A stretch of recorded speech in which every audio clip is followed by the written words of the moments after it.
So, Washington, D.C., it's a city known for its monuments, its museums, and its ability to stage political theater so bizarre it makes a reality TV show look tame.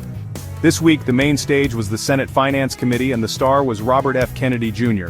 RFK Jr. at Congress, not new but this time felt different. The air was thick with tension, like a family dinner before a shocking announcement. On paper, health policy. The implosion at the CDC, and the nature of scientific truth. It was messy, it was loud, and it was deeply, deeply weird. You love to see it. A masterclass in political confrontation, a symphony of pointed questions and pointed deflections. Accusations flew, careers were dissected, and partisan bickering ran rampant. Not a boring C-SPAN snooze. Headline-grabbing, popcorn-worthy drama with huge public health stakes. More questions than answers. Is anyone actually in charge of our national health system? We sifted the wreckage to bring you the highlights. What happened behind the shouting and finger-pointing, what moments defined the firestorm. We watched the hours of testimony, we deciphered the jargon, and we endured the cringe so you don't have to. Combative clashes, shocking dismissals, bipartisan outrage. It had it all. A glimpse of chaotic American health policy and the fights ahead. Buckle up, things get bumpy. Text on screen, 5 biggest takeaways. Right out of the gate, it was clear this wasn't going to be your typical cordial Capitol Hill chat. RFK Jr. came in hotter than a habanero in a heat wave. In previous appearances, he's often played the part of the reasonable, concerned citizen just asking questions, but not this time. Oh no. This time, he was less concerned citizen and more cornered badger with a law degree. He was combative, he was dismissive, and he was ready to throw down with anyone who looked at him sideways. It was a stark transformation. The man who often speaks in measured, almost professorial tones was now swinging for the fences, accusing senators on both sides of the aisle of being disingenuous, ill-informed, speaking pure gibberish. It was like watching a philosophy professor suddenly start a mosh pit in the middle of a lecture. The clashes were relentless. When one senator presented data he didn't like, Kennedy didn't just disagree, he essentially accused them of fabricating reality. He claimed they were making things up, a bold strategy when you're under oath and speaking to the very people who write the laws of the land. It was a high-risk, high-reward performance. He wasn't just pushing back on policy points, he was attacking the credibility and intelligence of his questioners. This wasn't a debate, it was a brawl. He treated follow-up questions not as opportunities for clarification, but as personal affronts. The subtext was clear: you are not my peer, you are my obstacle. And this aggressive posture set the tone for the entire chaotic affair. This wasn't just a change in tactics, it felt like a fundamental shift in his entire public persona. He was no longer trying to persuade the committee, he was trying to dominate it. Every answer was a counterpunch, every clarification a jab. He interrupted, he scoffed, he deployed sarcasm like a weapon of mass destruction. It was a performance designed not for the room, but for his supporters watching at home, casting him as the lone warrior fighting against a corrupt and incompetent system. And while it may have electrified his base in that room, it created an atmosphere so toxic you could practically see the air turning green. It was a masterclass in confrontation, but a spectacular failure in building consensus. One of the most explosive moments of the hearing, the conversation turned to the Centers for Disease Control and Prevention, or CDC. Specifically, the very abrupt, very public firing of its director, Susan Monarez. When pressed on the decision, Kennedy didn't mince words. He didn't just defend the firing, he championed it. He called it absolutely necessary. He painted the CDC as a failing, broken institution, a national disgrace during the pandemic. He argued firing the director wasn't just a good idea, it was a patriotic duty, eating a hot dog on the 4th of July, pretending to understand the stock market. The story behind the firing was high Washington drama. Susan Monarez, now the shortest-serving CDC director in history, was given an ultimatum: resign, be fired.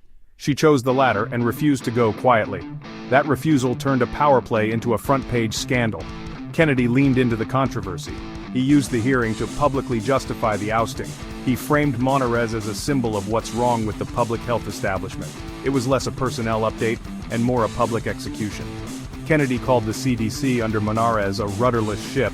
He pointed to shifting guidelines, communication failures, the agency's handling of the pandemic. He said firing her was step one to restore public trust. Critics note leading a health agency during a pandemic is more complicated than choosing a flavor of LaCroix. But for Kennedy, nuance didn't matter. The narrative did. he positioned himself as the decisive leader cleaning house. In today's hyperpolarized Washington, Democrats-Republicans finding agreement is rarer than a unicorn riding a unicycle. RFK Jr. somehow united them in bipartisan fury. The criticism wasn't just coming from one side of the aisle, it was a full-blown surround sound assault. Democrats were absolutely livid. They didn't just disagree with his policies, they questioned his very fitness for office. Senator Ron Wyden spoke bluntly. Shouldn't be within a million miles of this job. Democrats lined up to demand his resignation. They framed his leadership as a direct threat to the health and safety of the American public. They pointed to actions like the firing of the CDC director and his consistent casting of doubt on established science. They called him a five-alarm fire in the nation's public health infrastructure. The calls to step down were desperate pleas, not polite suggestions. For Democrats, it was about preserving scientific integrity. For them, Kennedy isn't just a misguided politician, he's a clear and present danger. Republicans weren't exactly rushing to his defense. They didn't join the resignation calls, but they launched their own criticism.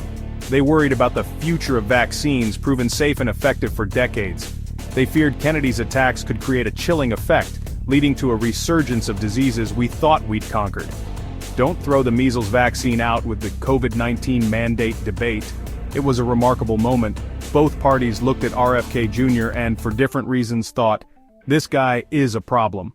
While Democrats were focused on Kennedy's immediate fitness for office, Republicans had a more long-term and arguably more strategic concern: the potential unraveling of decades of public health progress. Their line of attack centered on the undeniable successes of past vaccination programs. They repeatedly brought up Operation Warp Speed, the Trump-era initiative to fast-track COVID-19 vaccines, framing it as a triumph of American innovation and a model of public-private partnership. For them, Kennedy's constant criticism of the COVID vaccine felt like an attack on a signature Republican achievement, which is a bit like telling a Texan their barbecue is just okay, it's not going to go over well. The GOP senators skillfully used the hearing to draw a bright line between the specific, contentious debate over COVID-19 vaccines and the broader, settled science of established immunizations. Their fear, which they voiced repeatedly, was that Kennedy's anti-vaccine rhetoric was a blunt instrument incapable of making that distinction. They worried that his crusade would inevitably spill over and erode public confidence in the safe, effective, and life-saving vaccines for diseases like measles, mumps, rubella, hepatitis B. They painted a grim picture of a future where diseases that have been virtually eradicated in the United States could come roaring back, all because of the collateral damage from one man's war on the public health establishment. This created a fascinating dynamic.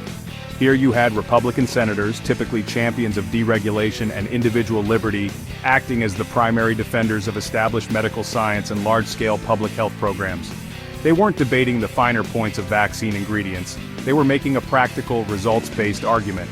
They pointed to the millions of lives saved and the countless illnesses prevented by vaccines over the last half-century. Their message to Kennedy was clear: we can have a debate about the pandemic response, but if your policies lead to a measles outbreak in a kindergarten class, that's on you. It was a powerful and effective line of questioning that put Kennedy on the defensive, forcing him to confront the potential real-world consequences of his rhetoric. If the hearing were a heavyweight fight, the main event was undoubtedly the showdown between RFK Jr. and Senator Bernie Sanders. Now, Bernie is not exactly known for his gentle, deferential questioning style. He tends to approach hearings with the subtle grace of a freight train. And in this exchange, he had one simple, direct question that he wanted answered. How many lives did the COVID-19 vaccine save?